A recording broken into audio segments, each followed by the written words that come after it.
it's a very important distinction between surface and deep learning. Surface learning is very much about the idea, the ideas, the content, the knowledge, and the information. And the deep learning is when you relate or extend or transfer that knowledge. And certainly in many schools and many systems, there is both those two parts, the content and how we relate and extend that content, are really critical. Look, the differences between surface and deep learning are really important. On the one hand, I don't want to imply that it's a straight, very sharp distinction between the two of them. On the other hand, you can see them as a graduation from having an idea, from having many ideas, and that's the surface part, and then relating those ideas, and then extending the ideas. This is all based on a model developed by two Australians back in the 1970s, Kevin Collis and John Biggs. And they called this their solo taxonomy. And it very much relates to the complexity of learning. And probably the most important thing is that you need both. Certainly, to have relationships between ideas, you have to have ideas. And this is partly why we can see them as a bit of a continuum. Have an idea, have many ideas, then you relate them, and then you extend them. Now the issue is that as you start relating and extending ideas, they start to form a new idea. And then you're back to the surface part of the cycle again. So it's a continuing cycle. But certainly the argument is that in any form of learning, any form of teaching, it's really important to know where the student is at, and the aim is to have +1, go to the next level as much as you can.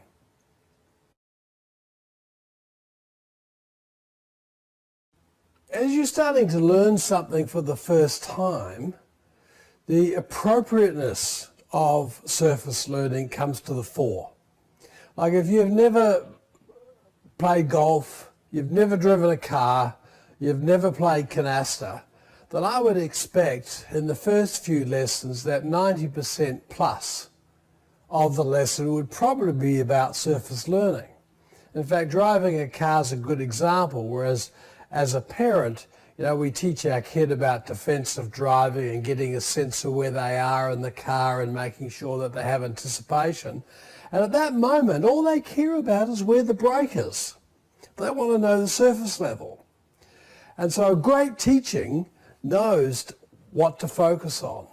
But after a while, surely it's important to move the proportion of surface from 90%, say, and start to relate ideas to make it to the deep side of the things, side of the equation.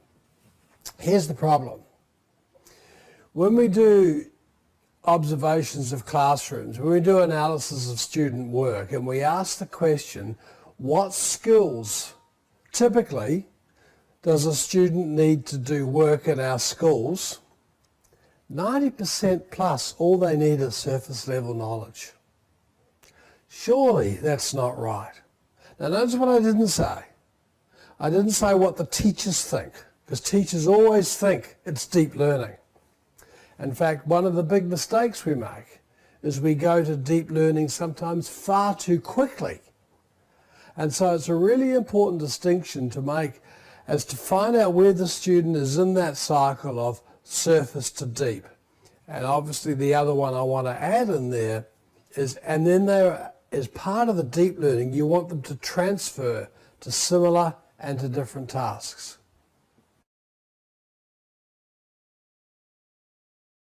Look, when should learning shift from surface to deep? I'm not bad at searching literature. I'm struggling to find any article ever written that addresses that problem. And I think that's a really major issue for us. Now, I don't want to imply that there was actually a moment when suddenly you should go from surface to deep. It's a continuum. In fact, learning is very much a staccato.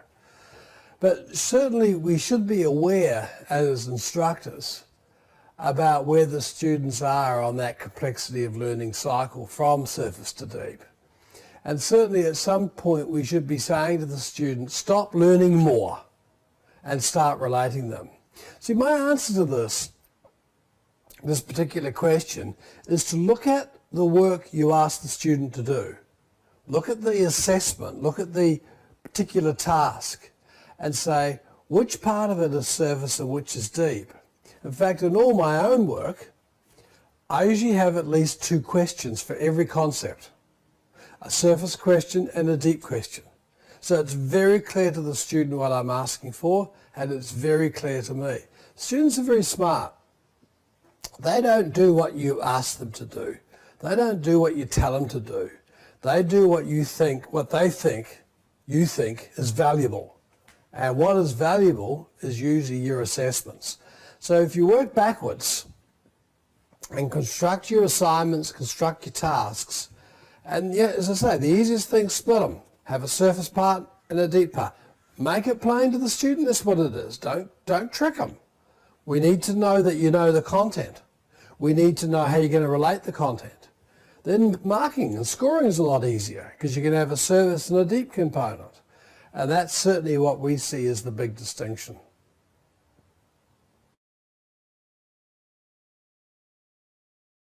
Despite 150 years of study, it's very hard to find evidence of how you teach transfer. But we would certainly argue from the work we've been doing in the Science of Learning Centre, it is possible. And here's a very simple example. Let's say I teach you something, and then I want you to apply it to a new situation. Like you learn something in history about Australian history, and I want you to apply it now to American history. Or I give you a maths problem, and I want you to try another maths problem. Before you do the next problem, if you stop and ask the question, what are the similarities and differences between these 2 contexts, then transfer can happen. The problem is many students learn something, then go to the next problem, start solving it using the same strategy, and it doesn't work. So I do think there's a lot we can learn about near and far transfer that's very important.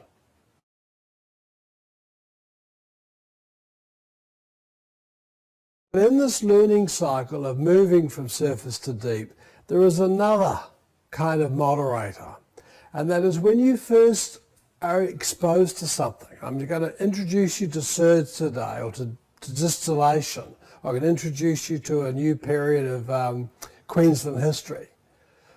Then when you're first exposed, the strategies that work are quite different from the strategies at the next part when I ask you to consolidate. Remember, we're humans of little brains. Most of us can only remember 5 plus or minus 2 things at any one time. And so in many senses we have to overlearn a lot of the surface knowledge. And this is why in mathematics, for example, once you get the notion that 9 lots of 6 are 54, memorize it, overlearn it. So you're not sitting there saying when someone asks you to do a problem, well, what's 9 times 6? And those students who learn how to overlearn, really, they can then move to the next phase. Like when we did the work with Nolda Purdy many years ago looking at Asian students in Australia, particularly at university level, they spent a lot of time overlearning the surface level knowledge so they could then spend their time doing the relating and extending. So there is a lot to be asked about the strategies that matter at the different stages of surface and deep. And I think it's really important that we include transfer in the equation.